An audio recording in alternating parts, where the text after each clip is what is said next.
নমস্কাৰ কৃষক বন্ধুসকল, আসাম এগ্ৰিকালচাৰ টিপছ ইউটিউব চেনেললৈ সকলোকে স্বাগতম জনাইছোঁ। কৃষক বন্ধুসকল, সৰু এটা ভিডিঅ' প্ৰস্তুত কৰিলোঁ। এতিয়া যিহেতু ফেব্ৰুৱাৰী মাহ চলি আছে, গতিকে এই মাহত আচলতে ফেব্ৰুৱাৰী মাৰ্চ মাহত আপোনালোকে কি খেতি কৰিব আৰু আগতীয়াকৈ খেতি কৰিব যাতে আপোনালোকে অধিক লাভৱান হ'ব পাৰে, তাৰে এটা আভাস দিয়াৰ কাৰণে আজিৰ এই ভিডিঅ'টো প্ৰস্তুত কৰিলোঁ। কৃষক বন্ধুসকল, অহাকালি মই জিকা আৰু ভোল খেতিৰ ওপৰত A to Z তথ্য দিয়াৰ কাৰণে এটা ভিডিঅ' প্ৰস্তুত কৰিম। যিহেতু মই জিকা আৰু ভোল খেতি অলপ বেছিকৈ কৰিম, গতিকে কেনেকৈ কৰা হয়, কি কথা, আপোনালোকে জিকা ভোলৰ বীজবিলাক আগতে কেনেকৈ অংকুৰিত কৰি ল'ব কম সময়ৰ ভিতৰত, সেইখিনি মই পদ্ধতি আপোনালোকক দেখুৱাম।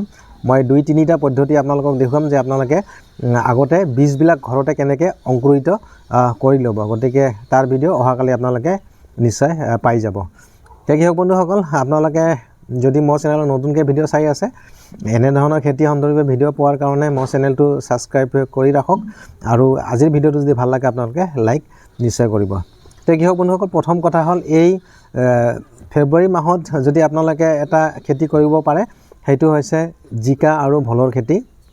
বহুত লাভজনক আৰু যদি আপোনালোকে সকলোৰে আগত যদি বজাৰত উঠাব পাৰে জিকা আৰু ভোল, আপোনালোকে ভাল এটা বজাৰ মূল্য পাব।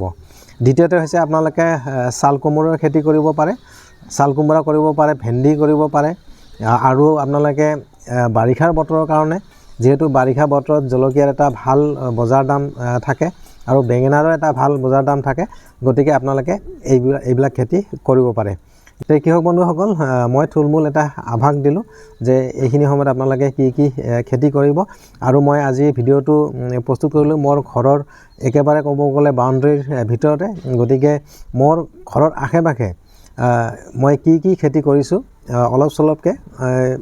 অৱশ্যে বাৰীত আজি মই নাযাওঁ, বাৰীত হয়তো বহুত মোৰ তেনেকুৱা খেতি আছে, হয়তো তিয়ঁহ আছে, বেঙেনা আছে, জলকীয়া আছে, কিন্তু একেবাৰে ঘৰৰ আশে পাশে, ঘৰৰ বাউণ্ডেৰীৰ ভিতৰত আৰু ঘৰৰ বাউণ্ডেৰীৰ বাহিৰত মই কি খেতি কৰিছোঁ, আচলতে কেনেকৈ কৰোঁ মই আপোনালোকক অলপ দেখুৱাই ল'ম। প্ৰথমতে চাওক, এইকেইটা জলকীয়া, এই জলকীয়াৰ গছকেইটা মই আচলতে সেই ঠাণ্ডা ছিজনতো খাই আছোঁ। বৰ্তমানৰ ফল লাগি আছে, আপোনালোকে চাওক, এই ক'লা জলকীয়া হয় আৰু এইটো যোনটো জ্বলা হয়, বহুত জ্বলা হয়। সেইটো এটা ক'ব গ'লে ৰেকৰ্ড হৈ গৈছে। মই যোনটো প্ৰজাতিৰ জ্বালা কৰোঁ আৰু সেইটো হৈছে চেমিনিজ কোম্পানীৰ। মই পেকেটটো আপোনালোকক দি দিছোঁ, আপোনালোকে এবাৰ কৰি চাব পাৰে। যদি আপোনালোকৰ ঠাইত অধিক জ্বালা খোৱা তেনেকুৱা যদি মানুহ আছে বা যোনে জ্বালা খাই ভাল পায়, যদি এই জ্বালাটোৰ ডিমাণ্ড আপোনালোকৰ ওচৰৰ বজাৰত আছে, গতিকে আপোনালোকে এইটো খেতি কৰিব পাৰে। আৰু চাওক কৃষক বন্ধুসকল, এতিয়া যিহেতু বাৰিষা আৰম্ভ হ'ব, হয়তো পানীৰ বতৰ, যিবিলাক দ ঠাইত আপোনালোকে খেতি কৰিছে সেইবিলাক খেতি হয়তো পানীৰ কাৰণে নষ্ট হ'ব পাৰে। গতিকে আপোনালোকে 2-4 জোপা, যদিও আপোনালোকে খেতিয়ক নহয়, আপোনালোকে গৃহস্থ হিচাপে 2-4 জোপা এনেকৈ জলকীয়াৰ পুলি এনেকুৱা গ্ৰ' বেগত লগাব পাৰে। এইবিলাক দেখিছে, এতিয়া প্লাষ্টিকৰ গ্ৰ' বেগ, সেইটো 12x14 ইঞ্চ চাইজৰ হয় আৰু সেইবিলাক আপোনালোকে অনলাইনত অৰ্ডাৰ কৰি আনিব পাৰে। আৰু বহু বছৰ হ'ল, মই এইবিলাক লৈছোঁ প্ৰায় আজি 5-6 বছৰ হৈ গ'ল, একেবাৰে এতিয়াও মই যেনেকুৱা লৈছোঁ তেনেকুৱাই আছে। গতিকে আপোনালোকে এনেকৈ ল'ব পাৰে। ইয়াতে আপোনালোকে কি কৰিব পাৰে, এনেকৈ মই যেনেকুৱা জলকীয়া গছ লগাইছোঁ, পুলি লগাইছোঁ, আপোনালোকেও লগাব পাৰে বা আপোনালোকে বেঙেনাও লগাব পাৰে। গতিকে বহুত ধৰণৰ মানে ঘৰৰ ভিতৰত, বাউণ্ডেৰীৰ ভিতৰত আপোনালোকে এনেধৰণে খেতি কৰিব পাৰে। এইবিলাকত যিমানে বৰষুণ নহওক কিয় বা পানী নহওক কিয়, এইবিলাক বেয়া নহয়। আৰু এনেকৈ আপোনালোকে অলপ চলপকৈ ঘৰৰ বাউণ্ডেৰীৰ ভিতৰত আপোনালোকে খেতি কৰি খাব পাৰিব। কৃষক বন্ধুসকল, আহক মোৰ মোবাইলৰ বেক কেমেৰাৰে আৰু মই কি খেতি কৰিছোঁ মই অলপ আপোনালোকক দেখুৱাই লওঁ।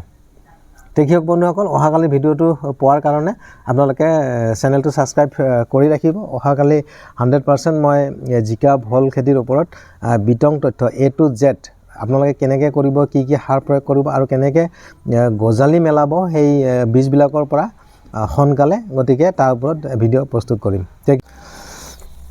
কৃষক বন্ধুসকল, চাওক, এইবিলাক জলকীয়া, এইবিলাক মই এনেকুৱা গ্ৰ' বেগত কৰিছোঁ। এইবিলাক চাওক, ধুনীয়া জলকীয়া লাগি আছে আৰু বহুত ফুলো লাগিছে। এইবিলাক আপোনালোকে এনেকুৱাকৈ 2-4 জোপা জলকীয়া বেঙেনাৰ গছ লগাই আপোনালোকে খাব পাৰে। হয়তো এনেকুৱা যদি কৰে আপোনালোকে তেনেকুৱা ৰাসায়নিক সাৰ দিয়াৰ প্ৰয়োজনে আপোনালোকে গোবৰ সাৰ অলপ যদি বেছিকৈ দি দিয়ে তেতিয়াও হৈ যাব। এনেকৈ এইবিলাক চাওক মই গ্ৰ' বেগত লগাইছোঁ আৰু একেবাৰে মোৰ ঘৰৰ বাউণ্ডাৰীৰ ভিতৰত। আৰু মোৰ ঘৰৰ বাহিৰত যদি আপোনালোকে চাই আপোনালোকে চাব মই দেখুৱাই আছোঁ। এইটো মোৰ ঘৰৰ সন্মুখৰ ফ্ৰণ্ট চাইড। ইয়াতে কি লগাইছোঁ মই আপোনালোকক দেখুৱাই আছোঁ। আপোনালোকে অলপ চাওক। এইবিলাক লগাইছোঁ বেঙেনা। ইয়াতে বেঙেনা কিছুমান গছ ডাঙৰ আৰু কিছুমান সৰু। এইবিলাক চাওক, এইবিলাক মই পিছত লগাইছোঁ। তাৰমানে একেবাৰে লগালে যিহেতু একেবাৰে ইমান খাব নোৱাৰি। চাওক বেঙেনা লাগিছে গছত। এইবিলাক ধুনীয়াকৈ বেঙেনা লাগিছে। এতিয়া লগা আৰম্ভ হৈছে মাত্ৰ।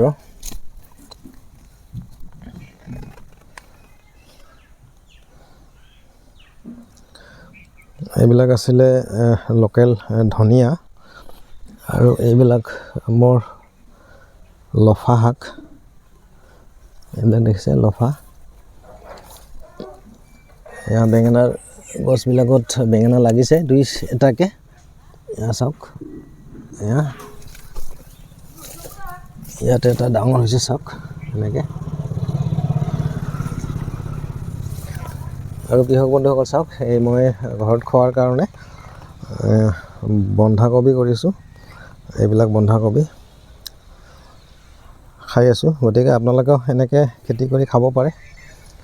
এইবিলাক চাওক, ইয়াতে এটা চাল কোমোৰাৰ গছ উঠি আছে এনেকৈ।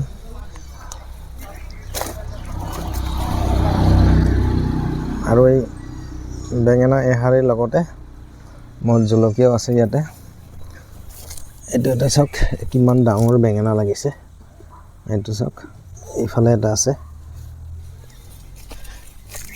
যদি কৃষক বন্ধুসকল এনেকৈ যদি আপোনালোকে 2-4 জোপা গছ লগাই ঘৰৰ চব্জি খাব পাৰে তেনেহ'লে কিমান ভাল লাগিব। চাওক, আৰু ইয়াতে জলকীয়া ধুনীয়াকৈ জলকীয়া লাগিছে। ইয়াতে জলকীয়া 2টা শাৰী আছে। এয়া চাওক। কৃষক বন্ধুসকল, মই আচলতে এনে এটা ভিডিঅ' আজি প্ৰস্তুত কৰিলোঁ যে মই এটা আইডিয়া দিওঁ যে হয়তো আপোনালোকে এনেকৈ খেতি কৰি খাব পাৰে নেবেচিলেও। এইবিলাক চাওক।